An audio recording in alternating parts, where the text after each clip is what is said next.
What's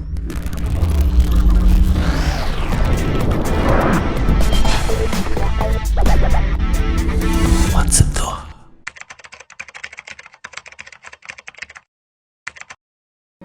Assalamu alaikum viewers, and welcome to another vibrant episode of your favorite talk show segment of What's Up Doha with me, your host Zunira Malik.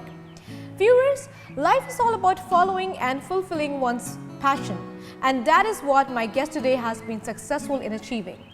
A PhD holder from Deccan University in creative writing, currently working as an assistant dean of student affairs at Virginia Commonwealth University of Qatar.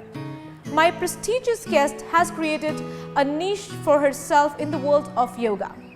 She is an author of numerous short stories and articles, editor of How We Love Our Yoga. With all this, she is the founder and director of Yama Yoga Studios located in Doha, Qatar. A highly successful Doha-based center for yoga, dance, pilates and well-being. The center provides its members a peaceful environment and knowledgeable yoga instruction to help community become happier and healthier through the regular practice of yoga, pilates and dance. So without further delay, let's welcome Miss Valerie Jeremijinko and listen to her journey towards yoga. Hi Valerie, and welcome to the show. Thank you, Zunira. It's a delight to be here. Very exciting. So Valerie, how are you doing and how long have you been into Doha? I arrived into Doha 2002. 2002. Yeah. Like when you came, what were your position in Doha and where were you? Okay. Were you working with VCU from the beginning or? Yes. So I had the opportunity to come in 2002. It was actually a very sudden offer, and it was such an opportunity. I jumped it and I brought my children. And it's funny actually, because when I was 14 years old, my father was offered a job in Qatar, and it was my dream. It was like I wanted to go to Qatar, but then my grandmother was sick and it didn't happen. And so like 20 years later, I got the opportunity to go to Qatar, so I came. That's called destiny. Yes, absolutely. So let's talk about yoga. How did this happen to you? How did this all begin? Yoga and you getting familiar with yoga. As you said, at the age of 14 you were stressful or something like that. You had health issues. So how did you feel like yoga is the cure for everything you want? It kind of came gradually. So I had begun to travel, and I was living in Japan, and then I had an opportunity to go to India, and I started reading, and I started practicing a little bit here, a little bit there, and it started to make a difference. And that's when I decided I really wanted to study. And so I traveled all around, not all around India, but I traveled around India, and I found some amazing teachers. And then I was able to start developing. Then from that point, that was the starting point. And then I went to America. And that was just when it was beginning in America. It wasn't something that I thought, okay, I'm going to do yoga and it's going to be the answer. But it kind of came as a gift. I started reading books and doing this and that, and then I went to India, and then I learnt, the headaches that I had, the neck tension that I had. And this is, I was young. Imagine if I had not done yoga, it could have been more and more difficult. So it started to help. It started to change. So I didn't get the migraines anymore. I didn't get the tension so much. My emotional balance was better. So that was enough. I became passionate about it. Well, I also became passionate about the students. What was the thing that made you so passionate towards yoga, and why were you so fascinated about it? Well, I also became passionate about the actual practice. I loved the practice. It's the practice. I loved the practice. I mean, and that's normal because, when you're young, the energetic, driving practice is amazing. Now it's different. There's more about the ease and the well-being. So it kind of has developed, it's changed over the years. Okay, what for you, Valerie, is the essence of yoga? Yoga is a set of tools, it's a set of techniques that can be changed to meet the person's needs. The essence of yoga will be different for everybody. So if you come to yoga and what you're really seeking is well-being, yoga can give it to you. If you're coming to yoga seeking fitness and health, yoga can give it to you. If you're more concentrated on mindfulness and meditation practices, that's in the yoga as well. So it's really just about what you bring to the practice that will bring out the essence. And how important you think yoga is in a person's life? I think it can provide a lot of answers to different issues. And the practice can help maintain bodily health, but it's more than that, it's the mental awareness. Yoga will help you control the mind so it doesn't go wandering off. Usually when the mind wanders, it's often negative. It's negative trains of thought. So controlling those trains of thought is a large part to being happier and healthier. It can help you that way in your diet, it can help you with your relationships, it can help you with your self-esteem. How about the diet you take along with yoga? Is there some specific rule for eating habits if you are doing yoga every day? Well, yes, there is. And people will spend a lot of time talking about food. And there's reasons for that, because being a vegetarian and being non-violent is part of the culture that yoga arose from. But really, I think what's more important is being aware of your own health. And so that's going to be different. And again, that's the awareness tool that will really help you decide what you need to do for your health in terms of your diet. So, okay, with diet, do you think it really helps you reduce weight? Yeah, I do, but it's more of a lifestyle thing. So the awareness can help you change your life. You can do the yoga, you can then incorporate healthier habits into your life, you can then start to change your eating habits. You can then even give up smoking, give up drinking, whatever it is. Yoga really helps with addictions as well. But it's not a one thing. It's not like by doing a yoga practice you're suddenly going to lose weight. It's going to give you the tools to step by step make the decisions that you need to lose the weight or control the addictions. Yeah. Do you feel like doing that and you get successful in that? Yeah. I've seen so many people losing 40, 50, 60 pounds. Wow. And changing their lives, changing their stress response, changing what they do in terms, again, you see a lot of people come to yoga with addictive problems. It's not the case here in Doha, but in other countries. Yes, and yoga has really helped them with that.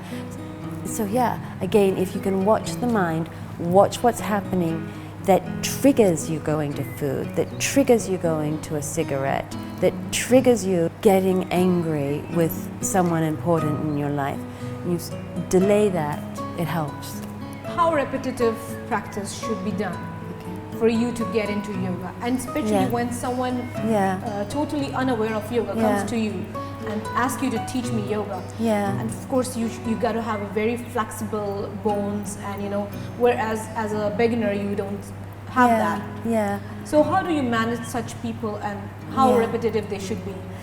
Well, I think the thing to think about is that it's a practice, but not to scare people off.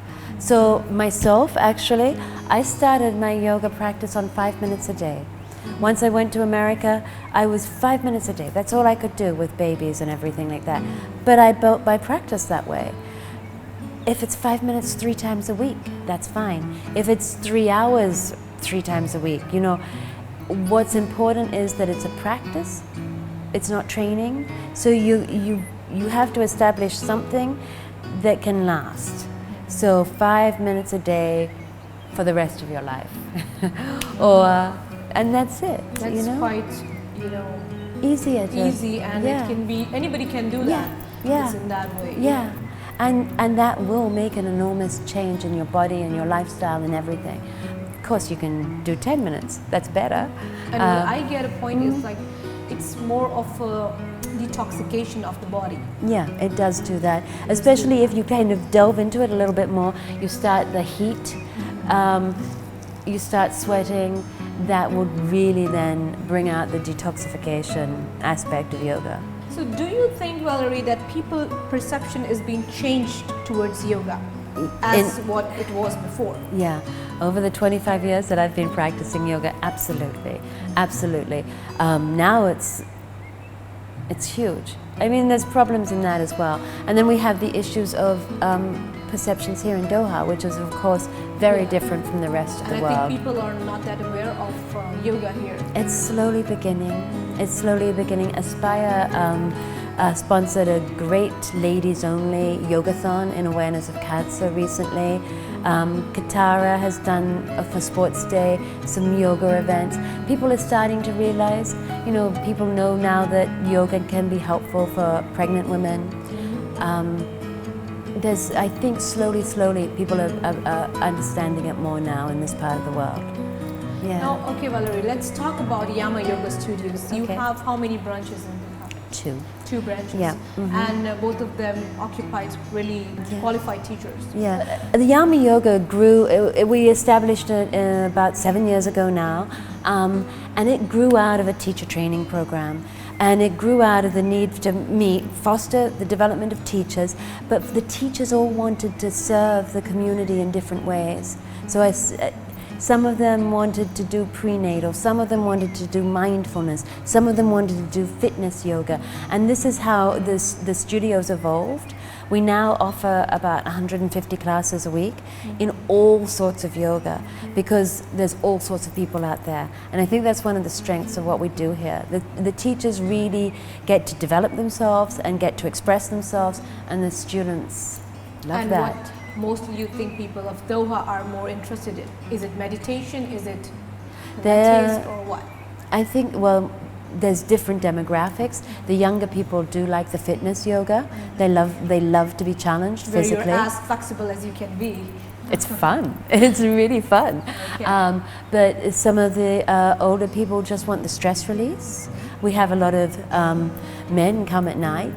They want stress release. They want, to let go of their days. And some people want the weight loss. Some people want the community. Well, what I know about yoga is that the Surya Namaskar that you do. So these are the terms that you use in yoga while teaching people? Some people like to use the Sanskrit and some people like to use English. English. And we use both at Yama Yoga. Surya Namaskara is it's great because it actually talks about, saluting the environment that you live in. Connecting with the environment you live in. The kids love that. When we do kids yoga, they love being trees, they love being snakes, they love pretending they're in a jungle. It's quite fun. It's a lot of fun. And you have for everyone, families, kids, youngsters. We have Mummy and Me classes, we have teen yoga classes, teens who are in exams and so stressed out, like I said, the kids. We have people who are interested in working with seniors. We have people who are interested in more therapeutic aspects of yoga. So we have a back care specialist. We're not everything for everybody, but we try. We really try to be a resource to the community. Valerie, during your journey in building this business, what were the circumstances that you faced, if you would like to mention something? Did you face some struggles, and who are the people supporting you throughout? There have been a lot of struggles. I mean, it's not like you can go to the municipality and say, please give me a yoga license, because they don't understand yoga. Especially in a country where people are not that aware of it. Yeah. And you're building up and making it a mark here. Yeah. And being a pioneer in Doha as well, I must say, because you were the first one to start something like this, whereas only you mentioned that one other studio occurred that time, or no? Oh, I was involved in another studio. It was a small studio that was before we did this one, and that one didn't work out. There were problems. I would say that if anyone was interested in pursuing something that they're so passionate about, like I am. I mean, I'm passionate to the point of crazy obsessed. You just have to hold on to that and the reason why. And then the difficulties that will come, and there have been so many difficulties, they're just something you have to deal with on the journey, you know. It will happen. If you are driven and you believe it will happen, it will happen. So that's been my experience, and I've had the support. So my sponsor has been very supportive, and his team has been very supportive. The teachers have been very supportive, my family, my friends. So people will come out and support something if the energy is there. But was there a time in your life that you felt like maybe I'm not at the right track, or maybe I should quit what I'm doing? You know, despair, often despair, but I never gave up on yoga, never. And you wanted to make a difference that no, you are going to have Yama Yoga Studios. Yeah. Great. I think that is why you are at the position right now where you can talk on yoga and you can, you know, believe. That's a belief that you have, and you can make people believe in yoga. Yeah. Because the experiences you have in creating. Yeah. And I've seen it so many times. I've seen how it can help. And even just again, the tools that it gives you can help in any other drive that you have in your life. So people have used these tools to help them get other places too. Wow. So where do you see Yama Yoga in next coming years? And what vision you have for Yama Yoga Studio? I want to focus on the wellness aspect of Yama Yoga. So we started as a studio, which is very much about you know, the actual practices and the asanas. We want to transition into wellness. I'm forming partnerships now with various complementary health practitioners, Ayurvedic doctors, and so on and so forth. So it becomes located in Doha. All located in Doha. They'll be offered at our centers in the future. So that the idea of wellness becomes even more grounded into the practice of yoga. Okay, since we're talking about yoga and we're talking about your journey when you started from India, I would love to know who were the inspiring yogis that you had in your life. Right. If you would like to mention your teachers that you learned from. Yeah. Well, I'm a traditionalist, and so my Indian teacher, Patabi Joyce, he was very inspiring to me. And then when I went to America, I had a mentor who for 8 years taught me how to teach. His name was Dave, he's passed away, but he was also very inspiring to me. And then within the tradition, you know, there was this, yoga became popular in the early 20th century, and there was, and it was only men. Women couldn't practice yoga. So there was this woman, Indra Devi, who was the first woman that went to my teacher's tradition. And by then she went and taught in Hollywood. She taught Marilyn Monroe and Greta Garbo. She was the one that made yoga an accessible tool to women in the West. And that's been an enormous gift to me. Before, yoga as a set of tools was very much connected to a set of beliefs. Indra Devi in particular and Patabi Joyce, they made it possible to take it out of that context and serve the world. You know, and before it was very much focused on the Indian culture and the Indian beliefs and Hinduism, but they were able to take gems of knowledge from it and give it to us. And you see what an impact yoga is having around the world. Millions of people, I think they are saying 20 million people, even more than that, are practicing in America. So there's yoga studios everywhere, and people really get huge benefits from it. How yoga have changed your life? It's the core of my life. It gives me. But how do you think that you as a person is being changed with the help of yoga? What kind of qualities you have developed now? Yeah, it gives me. I'm sure my viewers would love to know that. It's helped me with, because it's given me such a focus, it's given me determination, it's helped me with maintaining my energy, it's helped me with my emotional balance, it's helped me with my physical aspects. I have I strive to maintain a pain-free body. Maybe I'm not very good at dealing with pain. I can't imagine how people live their lives with pain. So physically, it's helped me. Emotionally, it's helped me. Giving me a direction and a meaning to my life, it's helped me. Giving me a way to serve people, it's helped me. Giving me gifts that I can give to my children, it's helped me. Oh, by the way, for my viewers, she's mother of 2 beautiful kids. Would you like to mention their names and ages? Yeah, I have, well, Alaya is now 22, studying in London, and my youngest is just finishing off her IB diploma, and I also have 2 beautiful stepdaughters as well, living in England. Yeah. Wow. So are they same passionate towards yoga as their mom is?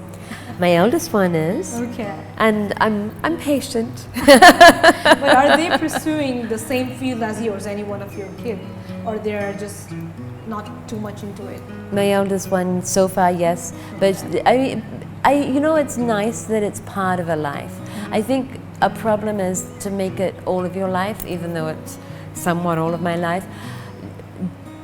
I think a lot of people get so excited about life and they see it as becoming their whole life. Yoga is a tool for enhancing your own life. It shouldn't take your life over. It should just make everything else in your life better. Great. Valerie, would you like to mention us what kind of practices were the teachers taking when we just entered? Okay. And there were practice going on outside as well and here as well. Yeah. What kind of yoga they were doing?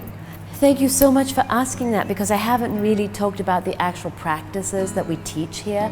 Our studio is based on Ashtanga yoga, which is a very demanding physical form of yoga, but it's too much demanding for many people. So we offer Vinyasa yoga, Iyengar, and beginners yoga, so we can take it very step by step.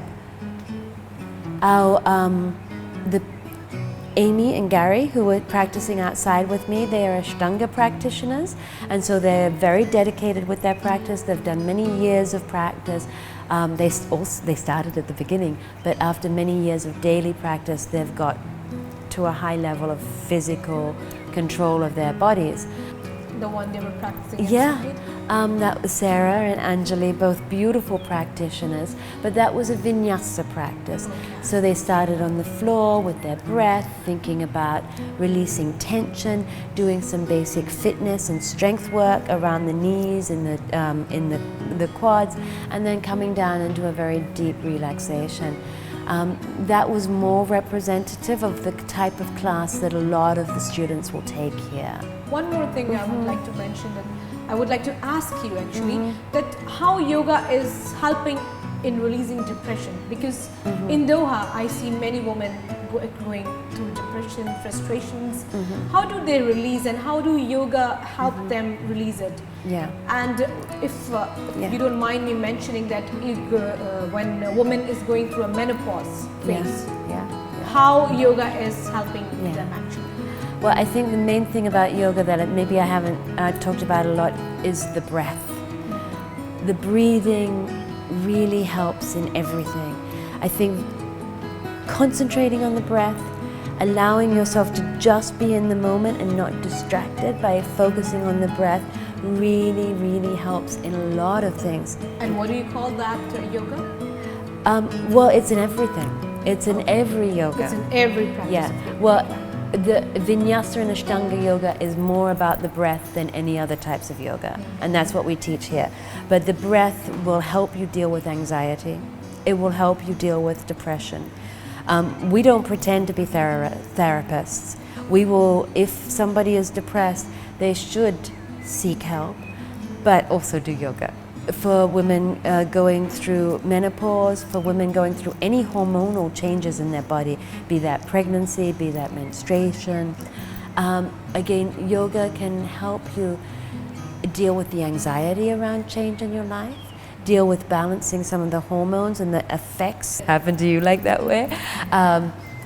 It can help you just ease out of the emotional reactive stuff that happens around hormone swings. Same goes for the men as well. Because Yeah. men also go through phases, hormonal Absolutely. imbalances at certain stages. Absolutely, absolutely. So do you have men more or women? Oh, we have a lot of men that come to Women. practice with us. And, you know, as somebody, I mean, there are very important men in my life, and I worry about their blood pressure, I worry about their hearts, I worry about, you know, them staying healthy and fit, and yoga can help with all of that. Yeah. So Valerie, lovely having you here, but before we leave, any message for our reviewers? I would really start focusing on the breath and using that to be in the moment, and then see if that gives you any peace, and if it does, then maybe start trying yoga. Really, it's just a tool for peace and well-being and stress release, and would love to help you with that. Any words for us, for What's Up Doha? You guys are amazing. The work you're doing is amazing. I'm so impressed in what you do, and I think you're an inspiration to the community. So thank you for being here for us. Thank you so much, Valerie. Thank you. Thanks a lot for being on my show, for giving us the opportunity to shoot here at your studio. And your studio is lovely. Thank you. Wish you all the best for Thank you. Yama Yoga Studios. Thank you. And may you grow even more. Thank you. Thank you so much for being here. Thank you so much. Thank you. You're welcome. So viewers, this is it for today. This was Valerie with us, a yoga specialist here in Doha. I'm sure you must have enjoyed and learned a lot from this episode. Now let me go and try some yoga steps with her while you take a break until my next episode. Take a lot of care of yourself. Stay healthy. Goodbye.